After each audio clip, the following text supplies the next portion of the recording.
Yeah.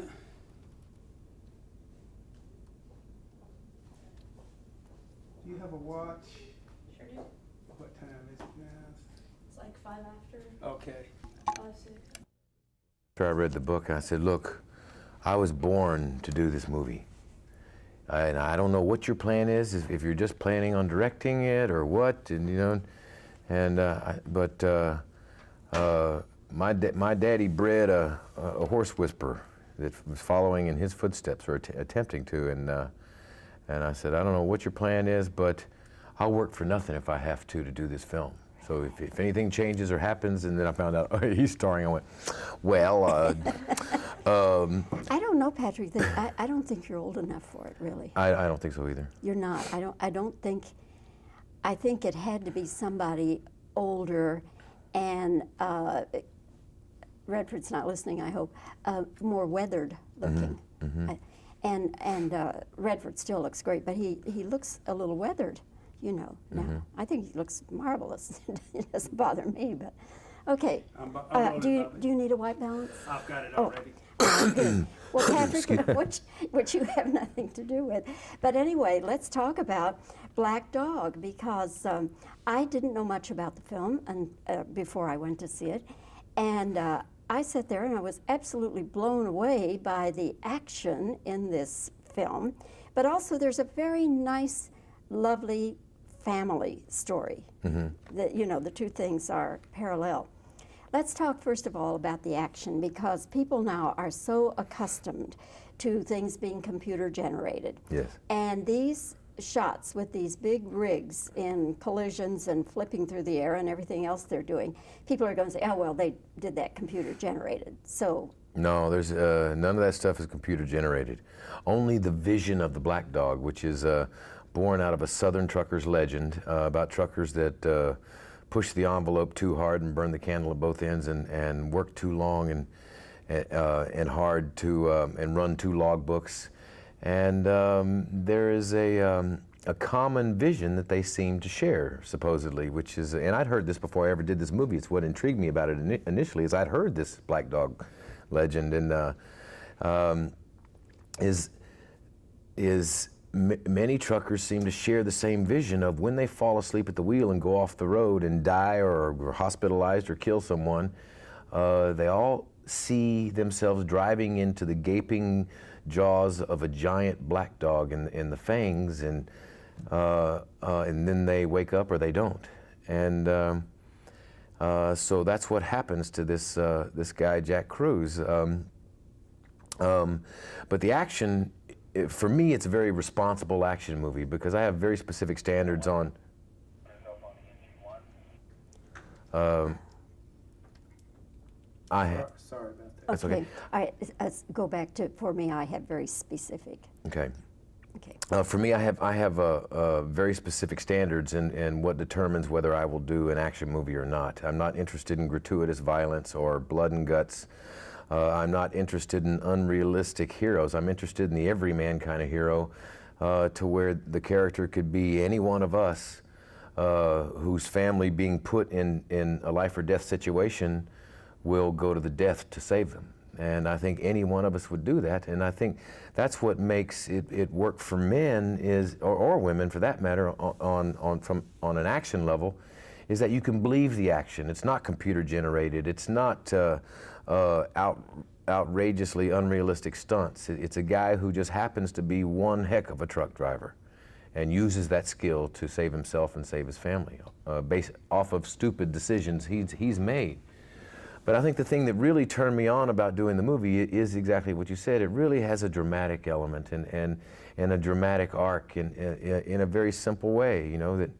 I mean, for me, it's a story in the old style, like a Western, of man against himself and man against insurmountable or possibly insurmountable obstacles, and the only thing that's going to save him, his family, or the situation is whether he pulls it off or not. But I love what happens with the relationship with my wife and my daughter in the movie, and I really identified with it, and I identify with this character's demons. You know, having seen the black dog gone off the road, killed a man, widowed his wife, and put the wife and daughter into poverty because of him, because of, you know, him working himself to the bone to try to give his family a better life. And he finally gets his family moved out of a neighborhood where his daughter has to go through metal detectors to go to school into a decent neighborhood in a little house. And then he goes to prison, and now the guilt he carries with him for messing up his family's life. Potentially they're going to now lose this and have to go back to this kind of world that his daughter will have to grow up in. And he makes yet another stupid male decision, which is to go ahead and do one run from Atlanta to New Jersey with a load that he knows is illegal. He doesn't know it's illegal arms, and puts himself and his family in danger. And I like that Kevin and everyone were willing to be responsible enough to go back in when I came on board and rewrite and try to flesh out the performances more, because there's some really nice characterizations in this movie. Randy Travis does a wonderful job. Meatloaf does a wonderful job, and all the guys in the truck and Rock, Charles Dutton.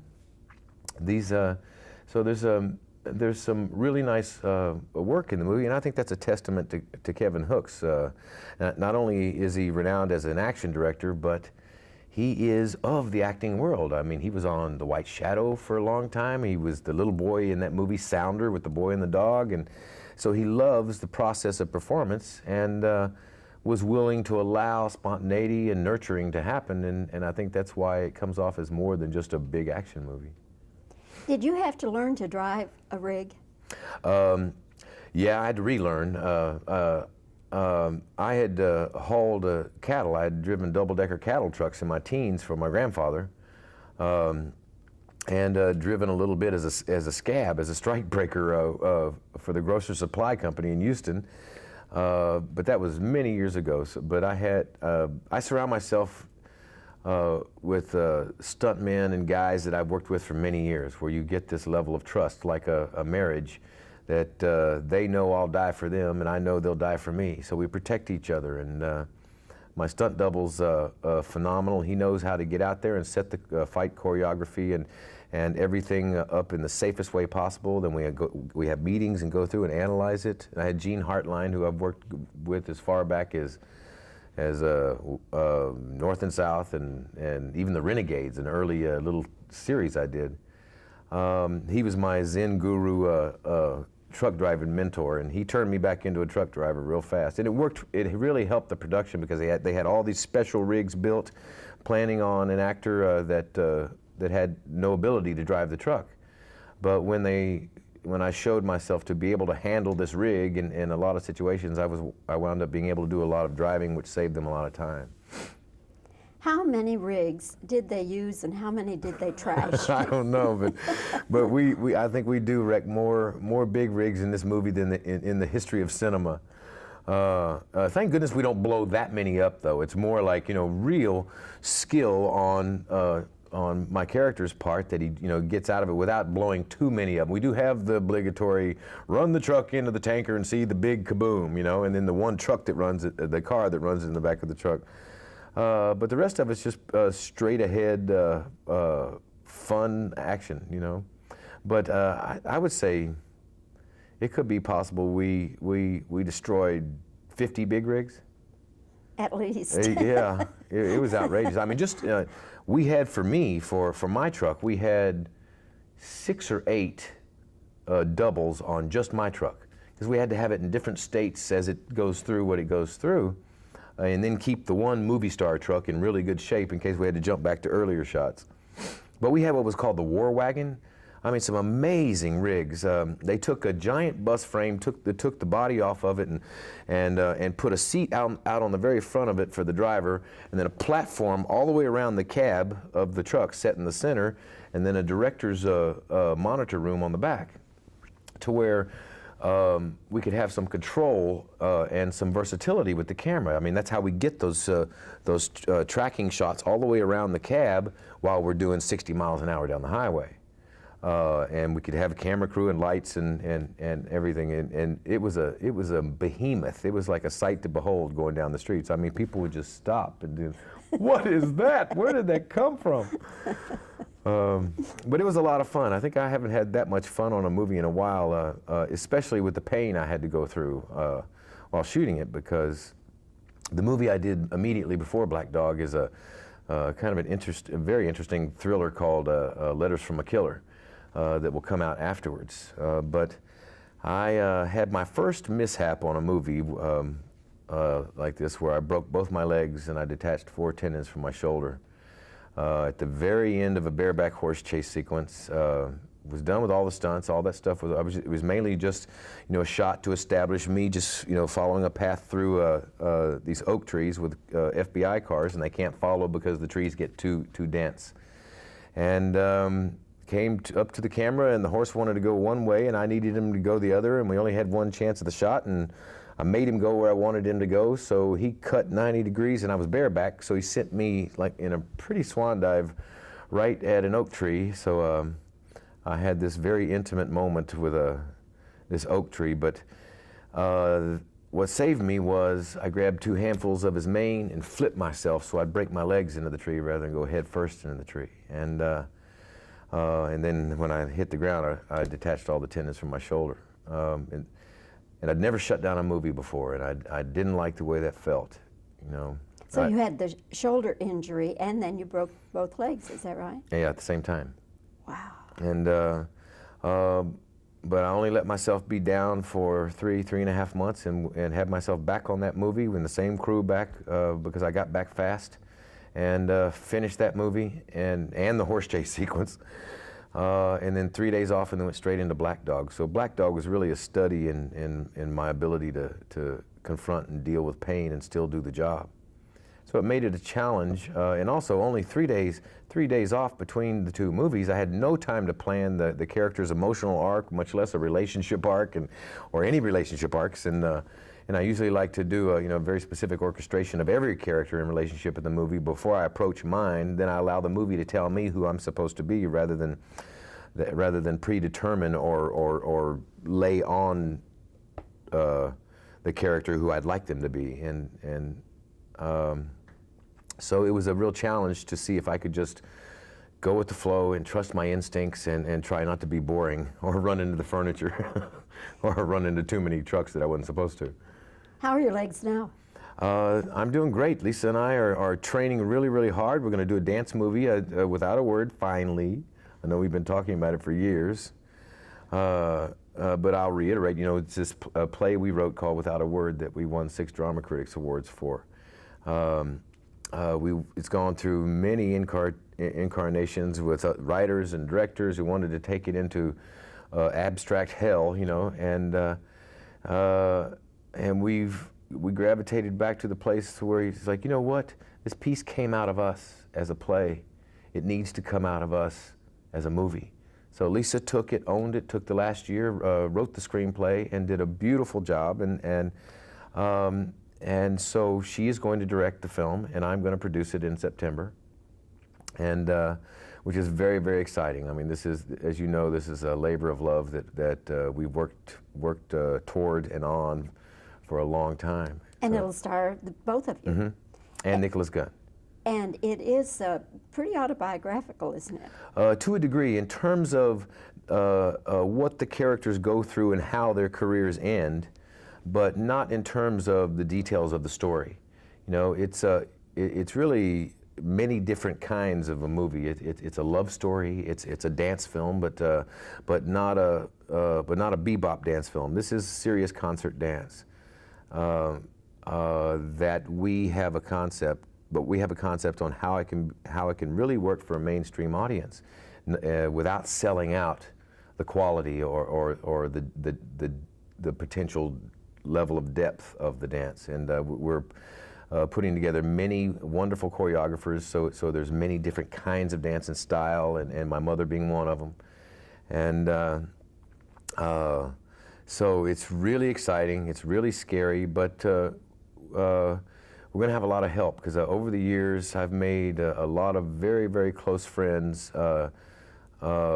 of crews and people that love me and that I care about, and because I'm a protector of the crew. I really believe in creating a collaborative energy on the set and allowing everyone's input to be important. Even the craft service guy will go up to him and go, "What'd you think of the scene? You should do something different." He go, "You know what? If it were me, you're doing too much there. I think all I do is sit there." And half the time he's like, "He's right. I'm trying to play the subtext. I'm trying to do too much. I'm going to shut up, back off, and go eat." You know, it's,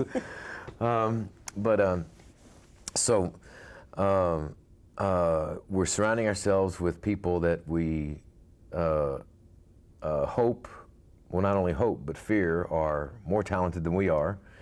And our plan is just to deliver our concept passionately, or Lisa as the director, deliver her concept passionately and shut up, get out of the way and play chess and let people do their jobs. And when will you start filming? Where? When? September, probably in Toronto. Oh.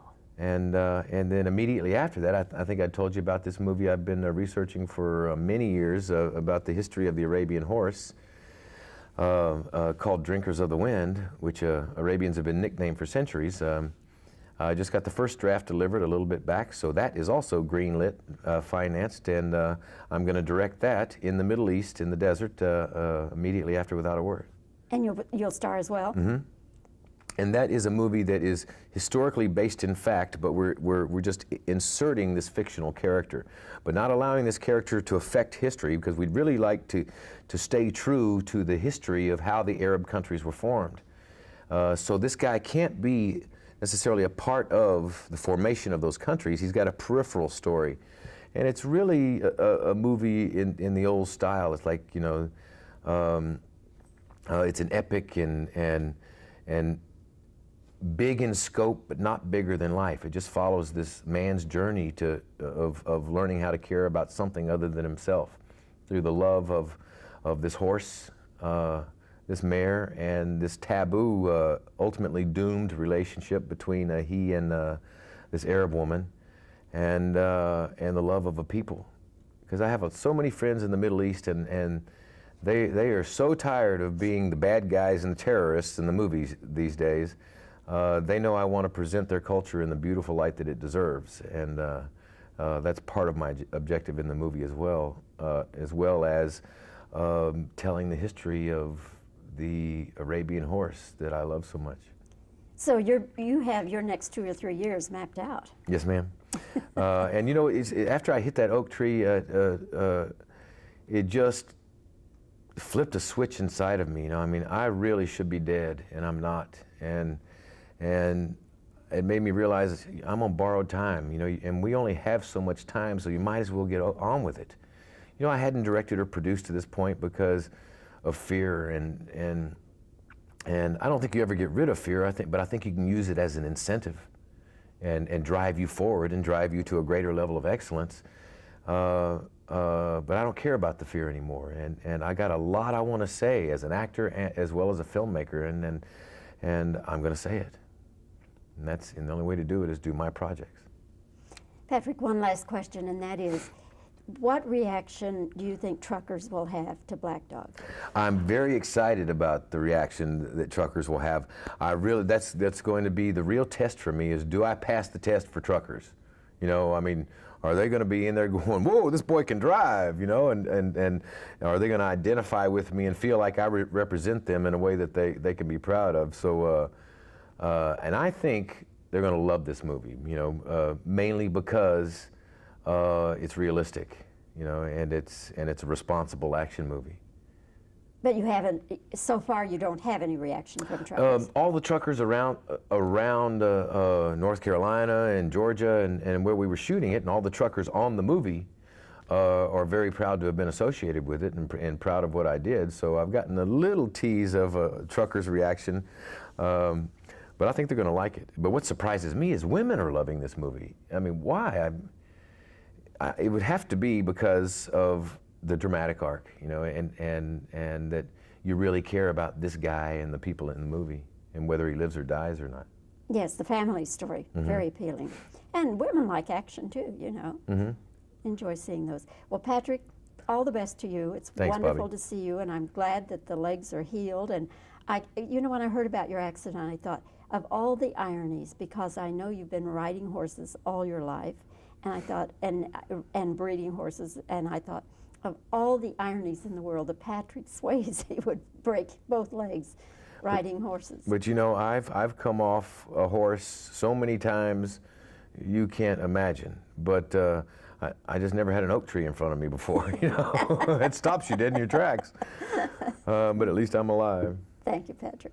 Thanks. I'm glad you're alive too. Boy, that was scary when Oh. I first heard about that. It was. Right. So. Bobbie, I'm sorry.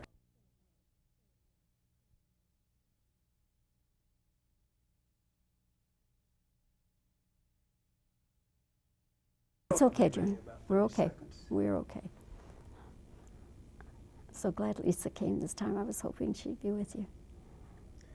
She's using this as a work trip. She said, "Act like I'm not here. I'm just here to." Okay, Bobbie, I'm rolling. Go ahead. Okay. Okay. Bobbie, I'm sorry. right. I'm rolling again. All right. Patrick, what is the meaning of black dog as far as truckers is concerned?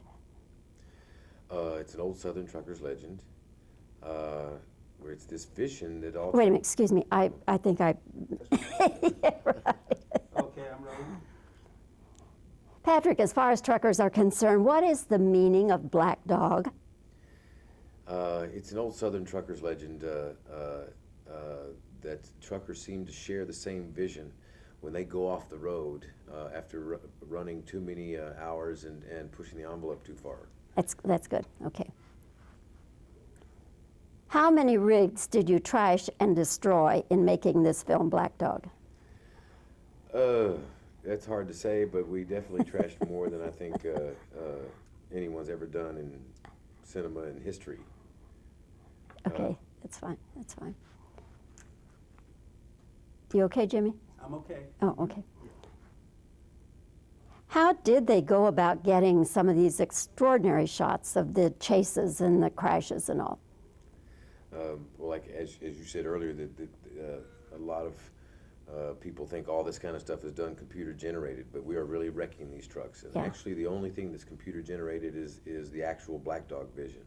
Okay, and now I'll re-ask that question a different way. Okay. Did you use any computer generation for the truck crashes and the truck races? No, none for the truck stuff, but only just for the black dog, the vision of the black dog. Okay. All right.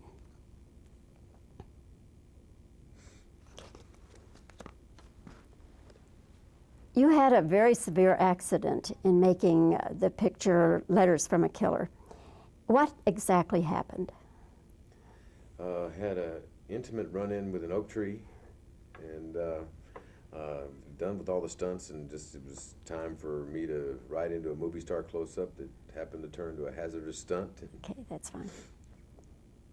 Patrick, did anything positive come out of the accident? Gave me a chance to find out that I got a lot I want to accomplish in my life. And we're only here so long, and I'd better get on with it. That's fine. You have been wanting to do a film with Lisa, your wife, about dancers. What's the latest on that?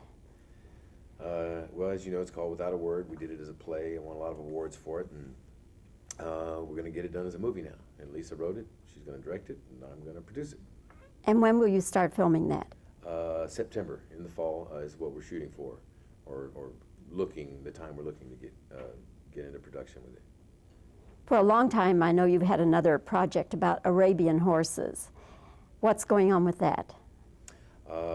That is greenlit also, and got the first draft, and it turned out to be wonderful. And so we're going to shoot it in the desert in the Middle East immediately after Without a Word. Okay. Jimmy, that should do it. Okay. That's a wrap. You don't want any just